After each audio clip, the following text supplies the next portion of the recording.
and get us started. So first of all, I'm Kelly Kindle, CEO and President of KNC Strategic Services. I'm our CMMC subject matter expert, our primary assessor, and running our C3PAO services, if you will, CCA, CCP, proper qualifications, if you will. So today's series, I'll tell you about here in just a second, but it's going to be focused a little different than my original plan. I decided to change it based on an assessment I came back from. And this is going to be more about the physical inspection side of an assessment, something that doesn't get talked about a lot. And in our big CMMC West Summit San Diego, one of the assessors I work with, Fabiola Navarro, did an entire session all about this, and it was really well received. And so pulling from that concept, I decided based on a physical inspection I did on a company last week to change today's topic because I think it's more important and it should be more helpful information on a very important part of an overall assessment. So for you that don't know us, if you're watching this, if you're watching the recording, you can see on the screen, this is about who we are, all the stuff about us. Obviously, I'm not going to read it, but there's key things in here. We're the only authorized C3PO in California still, at least as of last week when I checked. So that hasn't changed yet.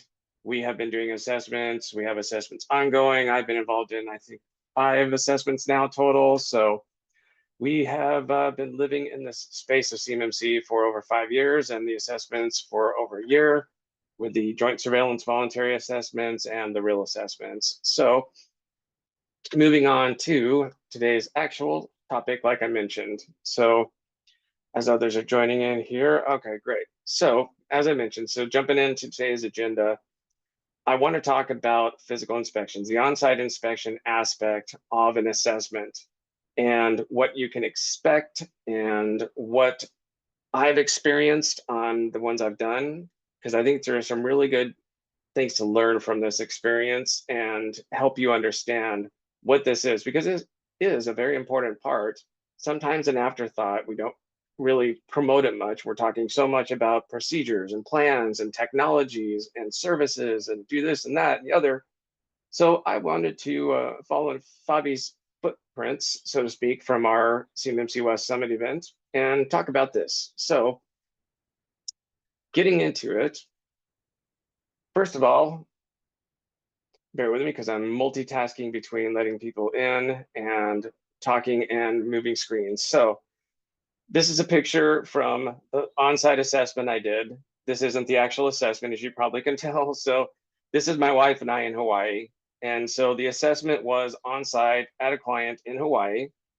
And it was a great experience because it was a chance for my wife and I to go back to Hawaii. We haven't been there in 22 years. So we got to go back for about 3 days before the on-site assessment and just goof off, have a miniature vacation, which we haven't taken in many, many years. We're both extremely busy professionals. My wife's a nurse. She's always working hard. So this was just a great little getaway. So I thought I'd share a little bit of a silly pic of my wife and I in Hawaii to get to the point of why I'm talking about this. So when you're doing an on-site visit as the assessor and you're getting there, you're verifying what you've already learned in theory. This time was different because we did it on the first day of the assessment. But normally, you're there to verify the things that you have learned in the assessment of how a company protects the physical aspects of it, whether it is protecting the building, protecting the server room, protecting a storage cabinet. All of that stuff ties into the site requirements for the physical inspection. And it's not just the PE controls, the physical environment controls. As you see, this is the list of the 18 assessment objectives that we have to verify on site. And so we literally go one by one and we're checking these. So as you can see on here, as an assessor, I'm sitting there, and this is literally what happened last week. We're sitting there at a conference room, we're on video with the other assessors, and we're talking through this. And we get to this one, it's time for, to do the site tour, so to speak, and the site visit. And we've already looked at, okay, what have they said in their system security plan and anything else about how they do this. Physical access restrictions associated with changes to the system are enforced. So someone might not read that and not totally interpret what that actually means. But when you break it down and look at it, physical access restrictions, so what controls are there for someone to touch it, essentially, or prevent someone from touching it? Think of a server room, locked door, with some type of card access, biometric access, code access, key access, whatever. Physical access restrictions associated with changes to the system. So what would that imply? Physical access restrictions, if I can say it, associated with changes to the system are enforced. So that's telling us as an assessor what we have to do as the assessment objective. It's telling us what we have to do to complete the assessment. So we're saying, okay, I need to see evidence that shows me that when changes needed to happen, it was enforced, it was applied. So kind of a silly scenario, but if you think of a server room as a good example, and something needed to change, I'm not going to do a maintenance example like a phones person coming in, but let's say a change of server is happening, or something along those lines, change of the closed circuit television system, TV system, whether it's CCTV, well, my has to change, something like that, changes to the system, because we're talking about an information system is what we're assessing. So when changes to that information system happen, those restrictions have to be enforced. So how would that be enforced? In that server room, it's locked. No one can get into it unless, one, they're authorized, and two, they have the actual access ability. They have the code, they have the key, they have the biometric access set up. So that's what we're going to assess. So we're looking at, okay, essentially where we're at, what changes could be made, what is the physical area that is part of the assessment? Is it an enclave and it's only one office? Is it the entire building if it's just one floor? So we're looking at that from that perspective. So that first one, there's an example of it. The second one, personnel used to conduct system maintenance are controlled. So this is in the maintenance category, but one of the things that sometimes gets missed in this is that this applies to anybody doing maintenance in your secure space, we'll just call it. Your assessment scope is the way we look at it. For you, it's your secure area. So if you have someone coming in to do maintenance on air conditioning system, maintenance on the phone system, maintenance on something else like that, those are considered authorized users, if you will, authorized people to come in and do maintenance. It's not someone that just randomly showed up. You have called them and asked them to come in to fix something or to update a certain, a CNC machine in a warehouse. Ask them to come in and fix some problem with your internet access, whatever it is. Those are authorized people to come in.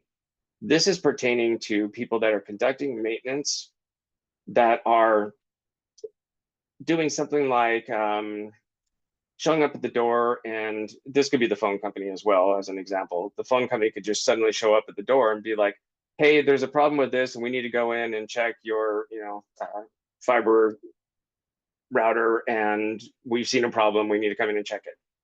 Well, technically that's an authorized because you work with them, but really they're not, because they just showed up. You didn't call them and request them. So that's a vague example of what that could mean, but essentially they would need to be escorted, controlled. So anyone that has to do maintenance would need to be controlled if they're not authorized. So when you're thinking about somebody coming into maintenance in your office, those are very important people that need to be monitored if you're in a secure space. Why? Because you might have CUI on your desk. You might have CUI on your screen. You might have CUI up on a manufacturing system. I don't know, I'm joking, but somewhere that CUI may be available because you're in your secure area.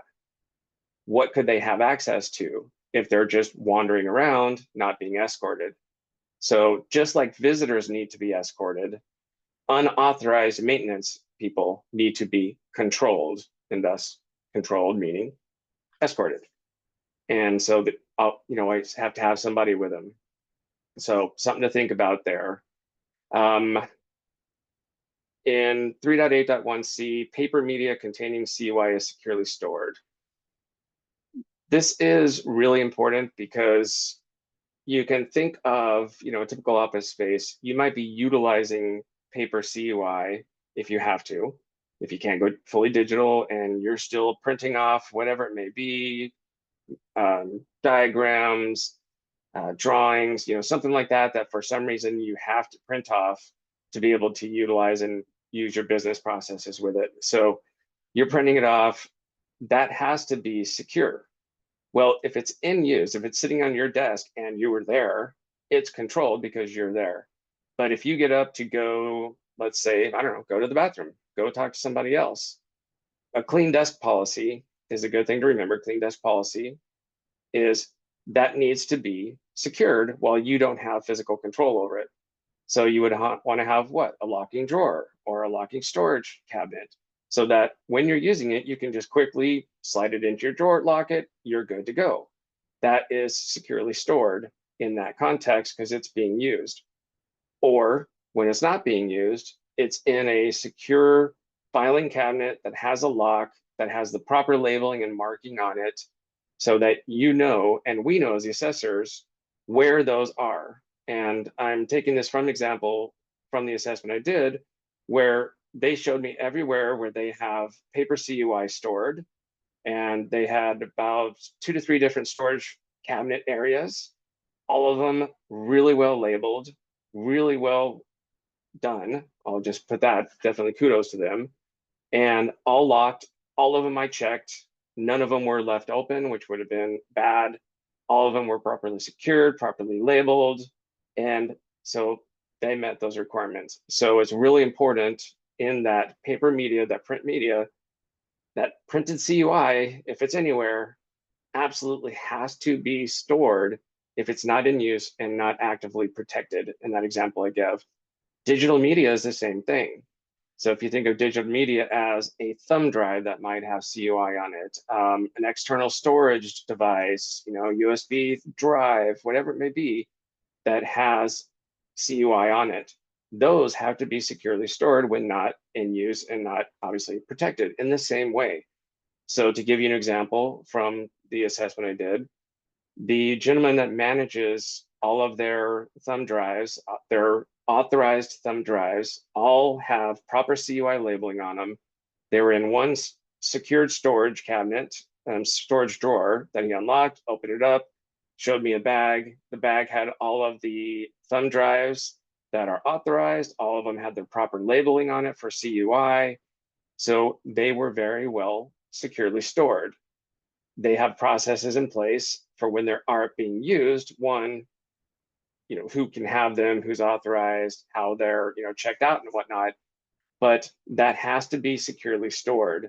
So if I was walking around and I would have seen a thumb drive with CUI on it sitting on someone's desk and no one's there, that would have been bad. Or some kind of other digital media, I don't know, a CD marked CUI sitting on someone's desk, or an external storage device sitting out anywhere, that would be a fail.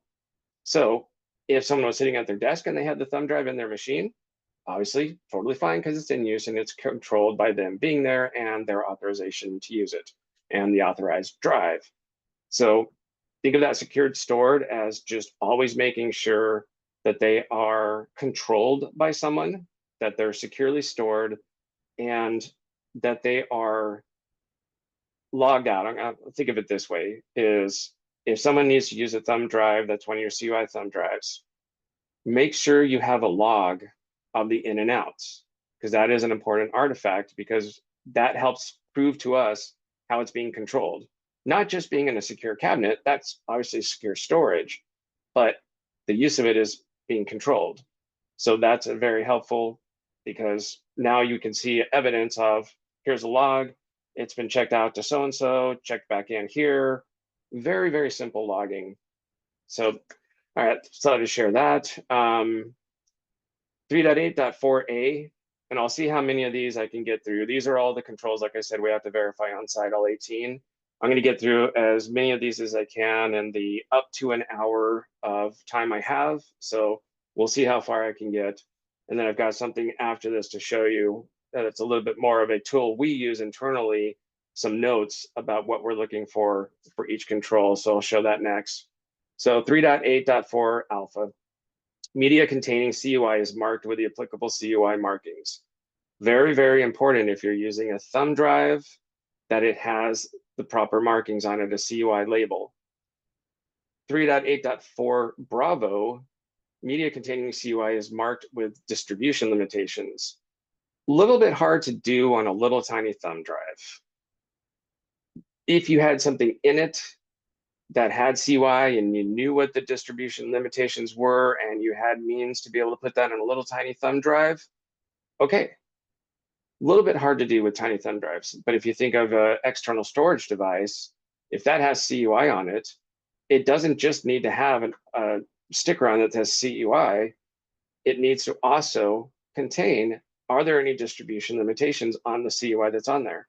Is it no foreign? So someone would know the CUI on that device is not allowed to be seen by anyone that's not a US citizen. Is it export controlled? You might have those distribution limitations, and then thus, so a CD that has CUI on it, properly labeled. So those two go hand in hand. And when we're on site assessing, we're looking at both. Sometimes that Bravo one kind of gets missed, and we just think about having a CUI sticker on something. So it's important to make sure that things are properly marked and they're very obvious, not someone with a white pen writes CUI on a thumb drive. Like, no, it needs to be a good, obvious label. For example, the company I was at last week, very obvious, large, red CUI sticker on the thumb drive, took up the entire length of the thumb drive, very, very obviously marked with CUI. So yeah, so getting both of those covered is very, very important. So you can eliminate this by saying we do not allow thumb drives, we do not allow storage, we don't allow any kind of portable media, but not all companies can do that for their actual business purpose and how they need to use. This company uses a ton of thumb drives because of the type of business they're in and what they do as a business process. They have to be able to use thumb drives. So they have a good process in place for the authorized CUI thumb drives and then the regular ones, all well controlled. So very, very important for those markings and that control of that media if you have to use it. Going into now the actual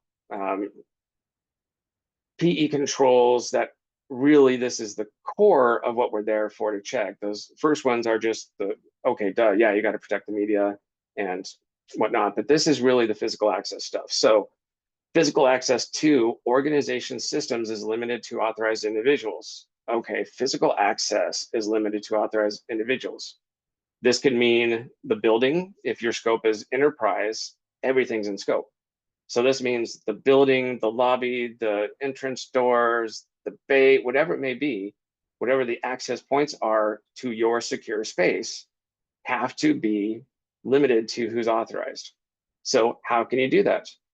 Let me give you an example, because I actually very much liked what this company did last week on their server room and anywhere that they had that was really secure access, 2 server rooms and 1 other place. They had a list on the door taped on there, recently updated, which was big kudos, or it wouldn't have been good if it was an old list, showing these are the only individuals that are authorized to essentially enter this server room and have biometric access. And it showed all the people that were on there. And those are the only ones that can go in unescorted. So it made it very obvious to be able to say, how is it being limited to authorized individuals? There's a sign, there's a list. We got a copy of that list as an artifact. Excellent job. Made it very, very easy on me as the inspector. I went through, and normally they take an hour to 2 hours. This took 45 minutes, and they had 2 floors and all the way down at the bottom of the building, a whole nother area where their labs are. So they did a great job. It made it very, very easy on me as the assessor to be able to verify, yeah, they're doing the right thing. So physical access to organization systems, information systems, equipment, same thing. So if you have equipment of servers, of the CCTV, DVR, things that would typically be in like a server room, that's the equipment. That has to be limited. So they did the same thing, obviously covered both controls, both assessment objectives by the same manner that they were using. So that was really good. In the Delta one on this one, physical access to operating environments is limited to authorized individuals. Okay, so their scope was enterprise and everybody was authorized. So there was no individuals within the office area that were not authorized for CUI. So they didn't have to try to designate and show who are the authorized individuals for the general access to the office space. But when it came to very sensitive areas that are well marked, server room and cabinets and other places, well marked, and it was very obvious who those authorized individuals were. They had them on lists, they had it documented, it was recently updated, as I mentioned. So that made this very, very easy. They had another area that was a laboratory that is all managed by key cards. And we had a list from them, an active list of all the people that are issued the key cards are the authorized individuals to be able to have access to that area that does have sensitive information. That made it very easy. Very simple log that they were able to provide us of those key cards and who has them and who's been authorized. So they did a very good job in that. So that made it real easy.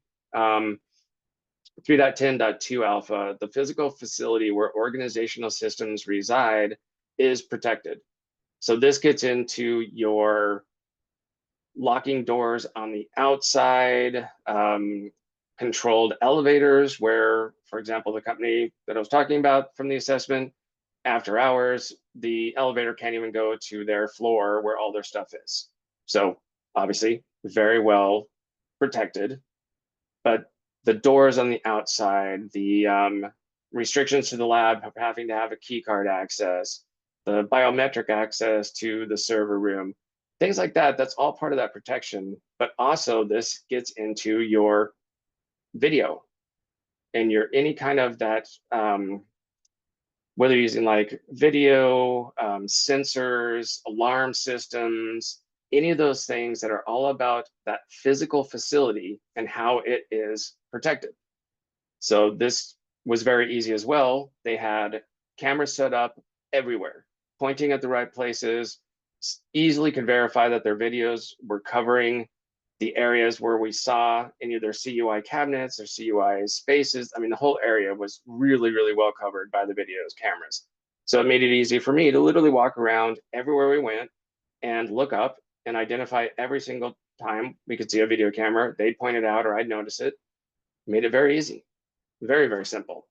The outside protection, the protection of the elevator, all the doors being locked, the front area being protected. So coming into the lobby, immediately there's a receptionist there during normal hours, and she immediately greets you, asks if you're a US citizen. I'll talk about that maybe a little bit more in a minute, but that area is controlled during office hours. As soon as it's not office hours, the two doors basically outside the lobby, you can go two different directions. Those are secured, locked. Only authorized individuals are allowed to access them and open them, those that have the codes and the keys and all that. So very, very well done operation.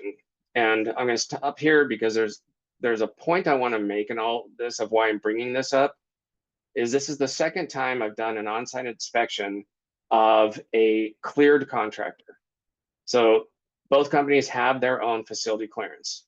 What they've had to go through to be able to get that facility clearance, in my opinion, is where the DoD is wanting to get all of the DIB to that level, so to speak, of having all these things in place. When you see a cleared contractor, they have their ducks in a row because they had to be able to get that facility clearance. So they've got all these things in place that essentially CMMC and NIST 800-171 are asking contractors to implement. So it's not a conspiracy theory or anything, but it's just my personal opinion that I feel like they are trying to get the uncleared contractors up to the level of the cleared contractors and having it verified by on-site inspection. So both times I had the exact same experience. Both cleared contractors, they had their ducks in a row, and it made it really, really easy to verify everything. It was very, very obvious. All right, so jumping back into this. So in the 3.10.1, Charlie, Delta, very, very similar to, the protections of the equipment, the operating environments, authorized individuals, all that tied into the same thing of having those lists of who's allowed. 3.10.2, the physical facility, the support infrastructure. So if you think of support infrastructure, what would that be? That could be power, internet, I don't know, fire suppression. Those things are considered support infrastructure. So how are those protected? Oh, they all go into the locked server room. Nobody can get access to them, things like that. For Delta, the support infrastructure for organizational systems is monitored. Delta and Charlie, monitored, monitored, monitored. So how are they monitored? We have a video system that monitors the area. Okay, great. I was actually able to, in part of the verification, and I'm being cautious when I'm saying, because I don't want to, say anything that is, violating any kind of non-disclosure. So I'm giving you general things that I observed from this assessment, so that are just things to share that would be helpful tips. But I don't want to say anything too much to just be, I don't know, to be proper with the client that we did the assessment for. So one of the things that they were doing is they had an instance at night where an employee was working, actually it was over a weekend, and they noticed a person outside looking into all their windows, looking in at all of their access points, being very, very squirrely. It was very obvious that this person was up to something. And so they were actually able to show the evidence of how they reviewed the film, captured the image of that person, reported it to the police, and went through a process of showing that they are monitoring and that they are checking those, because you could just have the camera running, but if you don't do anything with it, well, yeah, the cameras are there. But if you're reviewing footage, so that's what this was able to prove, they're reviewing the footage and checking it. They had a process for when there was some kind of an issue. So they actually did a really good job of doing that. I was able to verify enough evidence that it made it very obvious that they were doing the right thing with that. So that was an interesting example too, that they were having someone scoping them out and considering, I don't know, we'll just say it looked like someone who was trying to find the weaknesses and the access points. Maybe they're testing. Maybe it was a penetration test that they weren't aware of. You never know. No, I'm kidding. It definitely wasn't. All right, so 3.10.3 alpha. So visitors are escorted.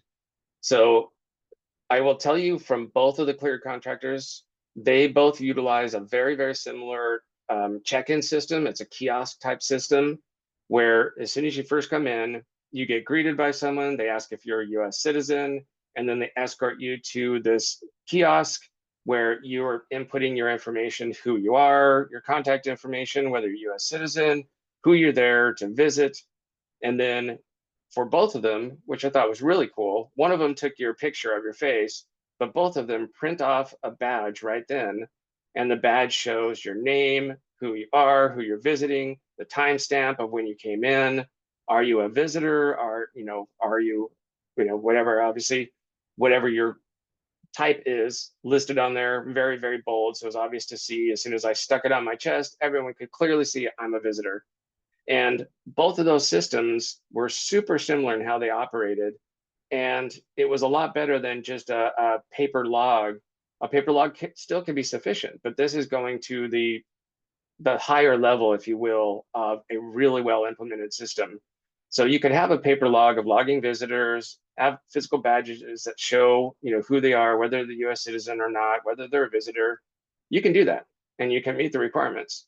But I will say that these check-in systems were awesome, and it made it easier too, because now they could easily produce the records, the logs of visitors coming in, a visitor log for the entire month. They could export it out of that time system. It made it really easy. So it was very impressive. Plus the immediate printing of the badges, just from not just a compliance with CMMC requirements, but from a cybersecurity perspective, it's really well done. So I thought that was very impressive. So with visitors being escorted, they have to, if they're a guest, they are not authorized, they're a guest that shows up for a meeting, for a sales appointment, whatever it may be, they have to be escorted at all times. Now, jokingly, if they go to the bathroom, you don't have to be right there with them, but you do need to be escorting them to the bathroom and wait for them. So, but escorting is extremely important to make sure that you always have someone controlling that visitor, so to speak. Visitor activity is monitored. How is it monitored? Well, one, you got your surveillance system, you got your camera system, so you're monitoring it through there. You're monitoring the activity through your check-in, check-out logs. So those are the primary ways that you are monitoring visitor activity. Also, obviously, they're being escorted, so they're being monitored by the person that's escorting them, that's an employee and authorized. Something in CMMC, it doesn't require you to do an authorization of who the individuals are that are allowed to escort someone. There's nothing in there that specifically tells us as assessors we need to verify that you are authorizing. And it was a point that came up, and I thought that was interesting. Maybe it would be a best practice to say the people that are allowed to escort are any employee. Have that in some kind of documentation somewhere. It's not a bad idea. Or say the only people that are allowed to escort visitors are XYZ roles, XYZ people. You could go that far as well. But I thought that was an interesting point because it's not a requirement, but I would think that that would be a pretty good best practice, if you know what I mean. All right, 3.10.5 Bravo, physical access devices are controlled. So all of your access devices, whether you use keys, card readers and your card access, codes, biometric access, all of those things that are those devices, physical access devices that an employee is given, how are they being controlled? Okay, so one, you only give it to someone who's authorized. Two, you capture evidence that it's been given to that person. And when someone leaves the company, you get it back. So you have that evidence to be able to show how you're controlling those devices. Keys are only being given to these people. These are the authorized list of who has keys. Or here's the authorized list of who has biometric access.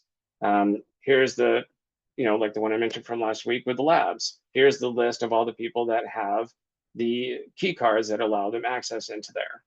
So that's the part of controlling, and that ties to Charlie, the managing it. So you're controlling them by issuing them only to authorized people, getting them back.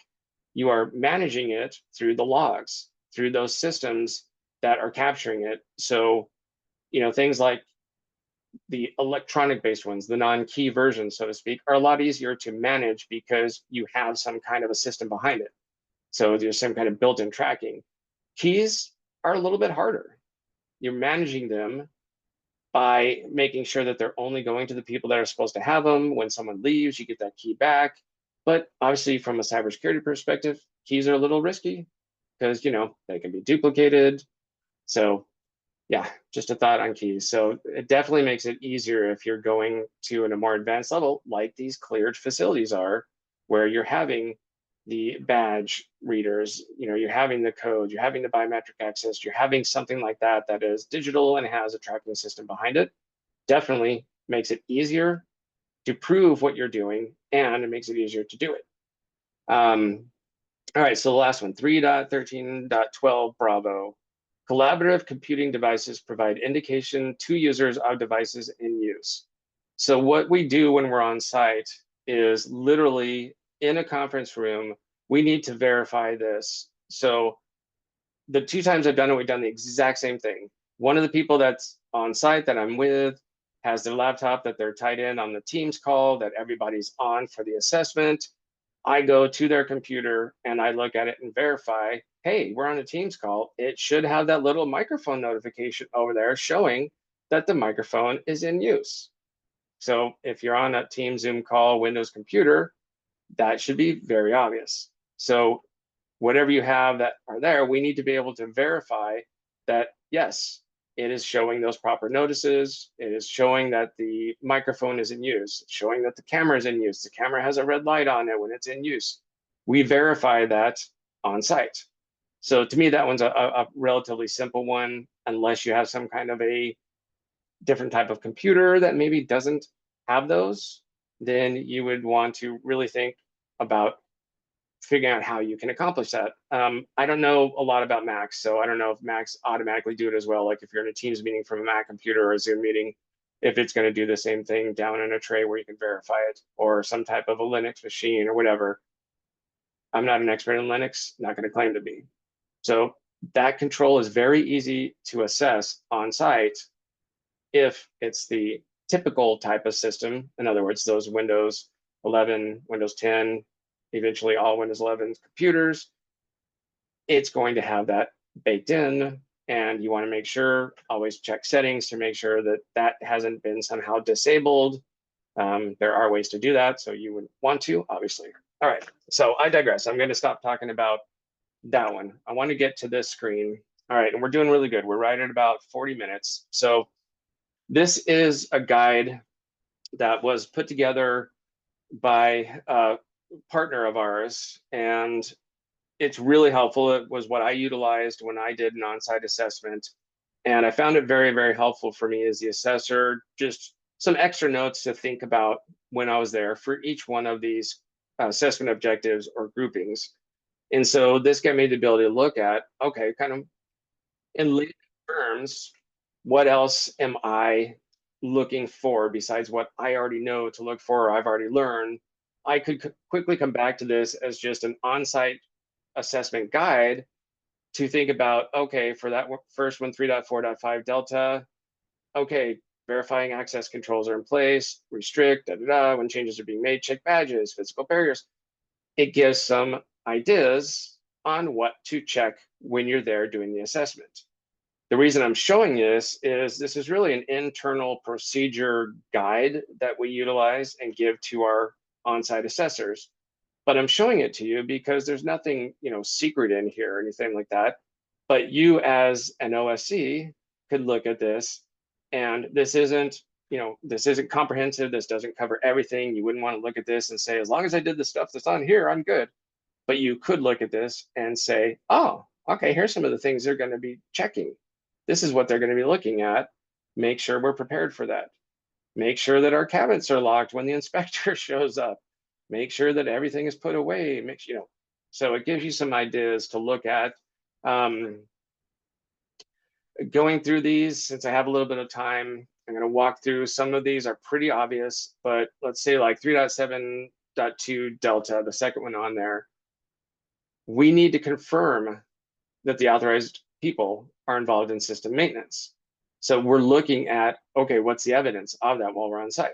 So like I said, from the company last week, lists on the doors showed who the authorized personnel are. But if they didn't have that, they would have to have some means to prove to us who are the people that have been authorized for whatever it may be, for that maintenance access, to be able to get into the server room.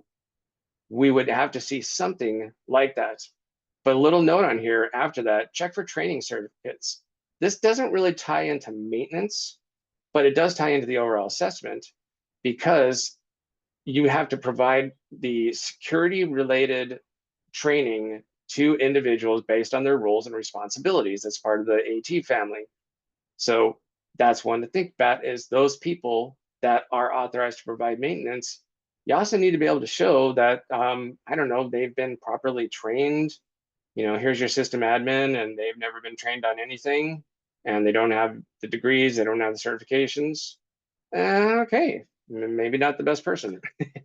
So in other words, when you get to that AT, you're going to have to be able to prove that those people have been given proper training.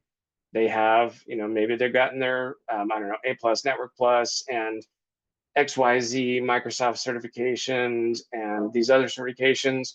That's what gets used to prove in that AT family. So it's interesting that's mentioned on here, but it does make sense because those are the maintenance people. Who's authorized? Are they trained? And is there any kind of maintenance schedules, or is it just as needed? Is it once a week we apply all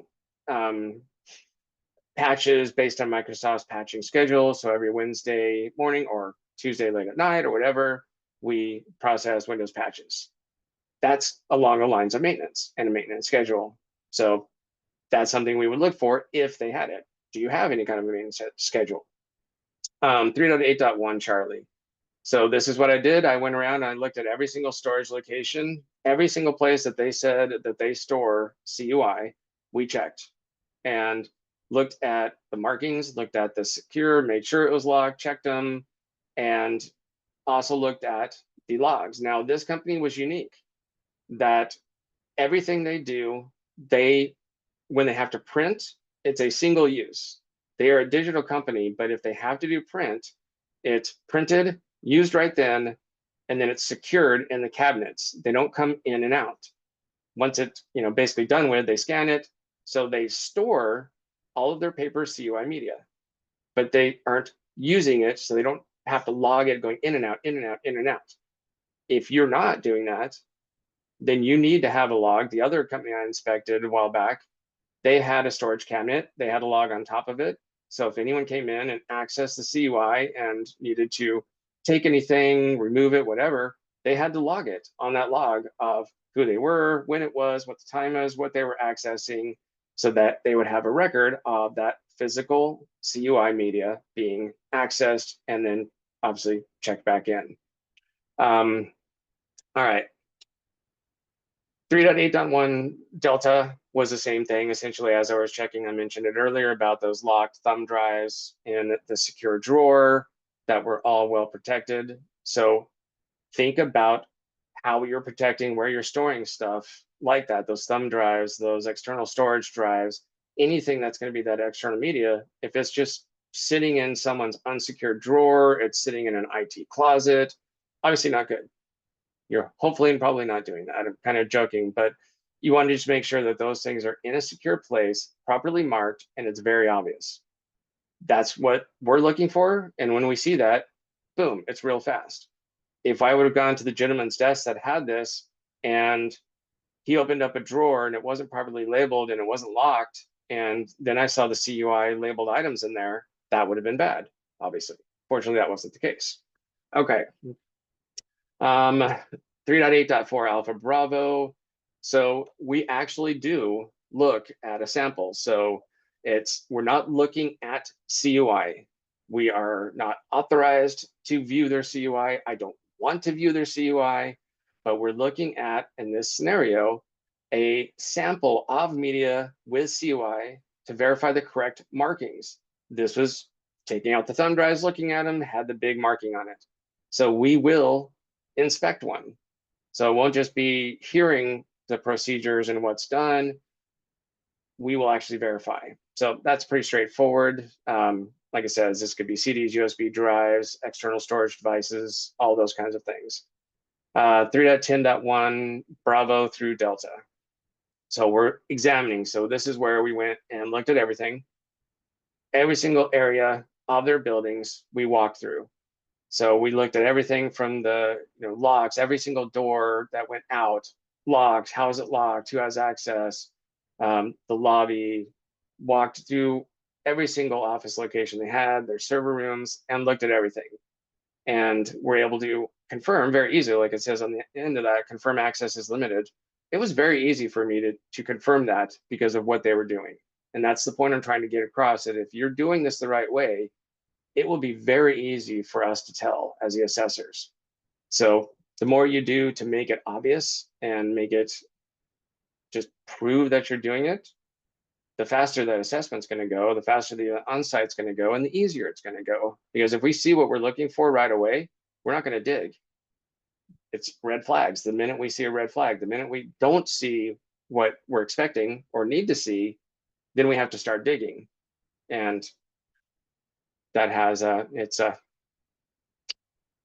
cause and effect. I'm trying to think of a funny way to comment on that, but I'll digress. Just it's better, obviously, if we don't have to dig. So jumping ahead. So 3.10.2 Alpha through Delta, we want to see and confirm those monitoring devices. So like it says, cameras all over the place, whatever the support infrastructure is, looking at, like this one says, review footage or monitoring logs. So we had what I mentioned, that example of that person before, showing that they were reviewing footage.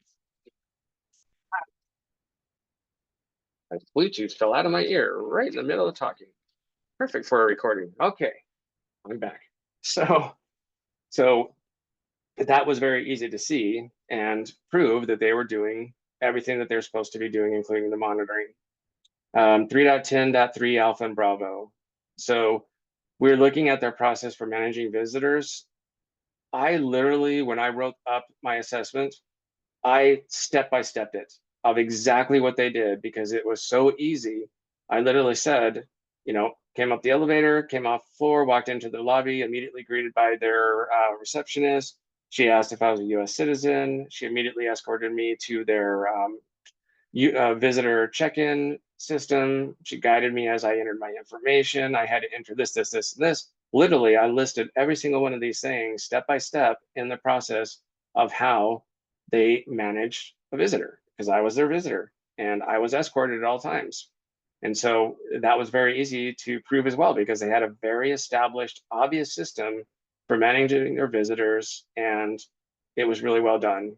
So that one, it took me, I don't know, a minute to verify it because I'd already seen it, because they'd already done it right when I first walked in. So that was good.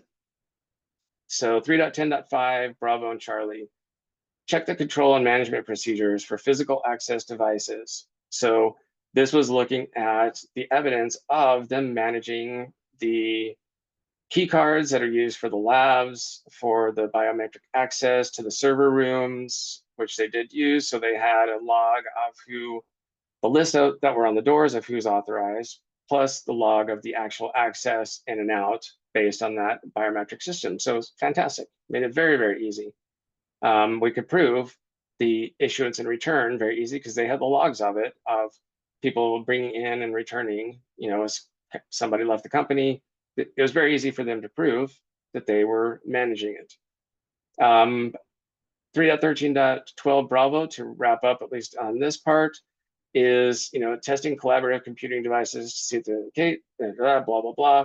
Basically, this one just says almost essentially what the control objective says. Really, it was okay. What do they have in the conference room? They did not have one of those typical conference room TVs with the video built in, with the sharing on that. They had chosen not to do that. And I thought it was a good idea, actually. They did have a device that sat in the center of the conference room, and it was a 360-degree video and conference call phone combined. And anytime someone spoke, it immediately turned around and put them on the video. And that was the device that we had to verify and check. And it was pretty obvious because we were right there with it. So all I had to do for them was check that person's computer. Now, if they would have had a conference room with the TV, with the video and the sharing and all that as a collaborative device, that would have been different. And I would have had to check and verify how they were, securing and protecting and monitoring that. All right, so that's what I wanted to share as far as my experience on an actual physical site inspection, things I saw. Hopefully you're hearing things that you can consider as best practices, as tips, as, oh, wow, I didn't think they did that. Anything like that that you get out of this, that was my goal. So I really wanted to change this because of the experience that I had last week and just thinking about this on-site inspection so much. I really wanted to do this webinar based on that. And we'll have this as a recording. I'll put the slides out. So we're right at 50 minutes. I'm going to break now from talking. One, because I want to drink of my tea that's sitting right here. And two, prepare for Q&A. So if you have a question, you can always throw it into the chat. I haven't seen any pop-ups so far in the chat, but you're more than welcome to throw a question into the chat, or you're welcome to come off of mute as soon as you want to and ask any kind of question, whether it's about on-site inspections or not, doesn't matter. Ask me anything and I'll give you an answer. Hopefully it'll be a right answer too. No, I'm kidding. So again, if you have a question, come off mute and ask away.